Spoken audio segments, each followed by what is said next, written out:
Assalamualaikum warahmatullahi wabarakatuh. Semoga keselamatan dan kesejahteraan untuk kita semuanya.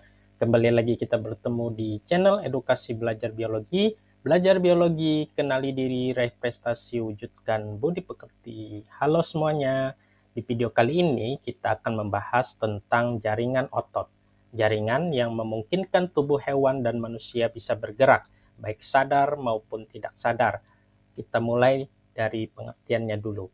Jaringan otot adalah jaringan yang berfungsi sebagai penggerak tubuh.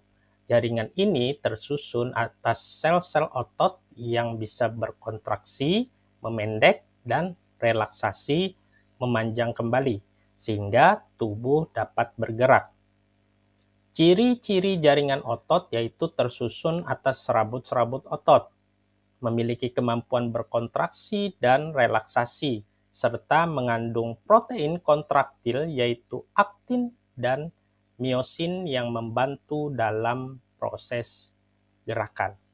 Jaringan otot tersusun atas sel-sel otot yang berfungsi sebagai alat gerak aktif tubuh. Jaringan otot terdiri dari serat-serat otot yang disebut miofibril. Otot dapat bekerja secara aktif dengan cara berkontraksi, yakni tadi memendek, dan relaksasi, memanjang, dengan bantuan protein aktin, yakni filamen yang halus, dan protein miosin, yakni filamen yang kasar, ATP dan Ca2+. Serat otot atau miofibril tersusun atas sarkomer-sarkomer, bisa kita lihat pada gambar di slide ini. Yang pertama itu ada pita I menghasilkan daerah terang pada otot. Kemudian pita A itu menghasilkan daerah gelap pada otot. Kemudian zona H adalah daerah terang sempit di antara daerah gelap pita A. Yang berikutnya, yang keempat, itu ada gabungan protein aktin dan miosin yang disebut aktomiosin. Cara kerja otot, yang pertama, miosin aktif menggerakkan aktin dengan bantuan Ca2+ dan ATP. Berikutnya, saat kontraksi, miosin menarik aktin sehingga pita 1 memendek, zona H hilang.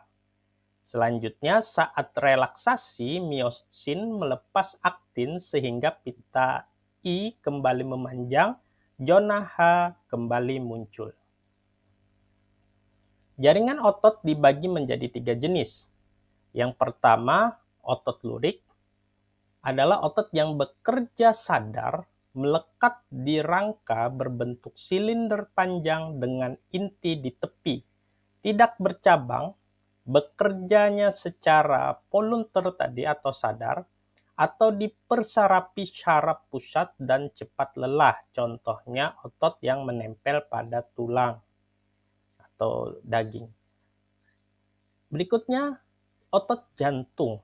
Otot khusus yang hanya terdapat di jantung yang bekerja terus-menerus tanpa henti, berbentuk silinder panjang dengan inti di tengah, bercabang, bekerja secara tidak sadar atau involuntar, atau dipersyarapi sistem syaraf autonom dan tidak mudah lelah.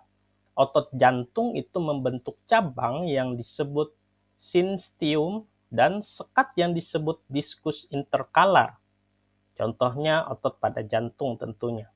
Otot polos, otot yang bekerja tidak sadar, terdapat di organ dalam, berbentuk gelondong dengan inti di tengah, bekerja secara tidak sadar atau involuntar, atau dipersyarapi syaraf autonom dan tidak mudah lelah. Contohnya itu pada jaringan usus, lambung, pembuluh darah, kantung kemih, rahim, dan organ dalam, serta rongga tubuh lainnya. Otot rangka berperan penting dalam pergerakan dan postur tubuh, sekaligus berkontribusi terhadap panas tubuh secara keseluruhan dan mendukung fungsi organ vital. Fungsi utama jaringan otot adalah untuk menggerakkan tubuh, mengatur gerak organ dalam seperti peristaltik, usus, ya, serta memompa darah lewat otot jantung.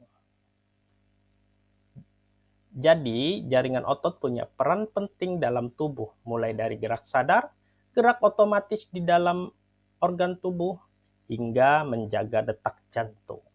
Baik, cukup sekian materi kita pada video kali ini. Saya Lela Bapak dalam menyampaikan, Bapak mohon maaf. Semoga materi ini bermanfaat. Thank you for watching and see you in the next lesson.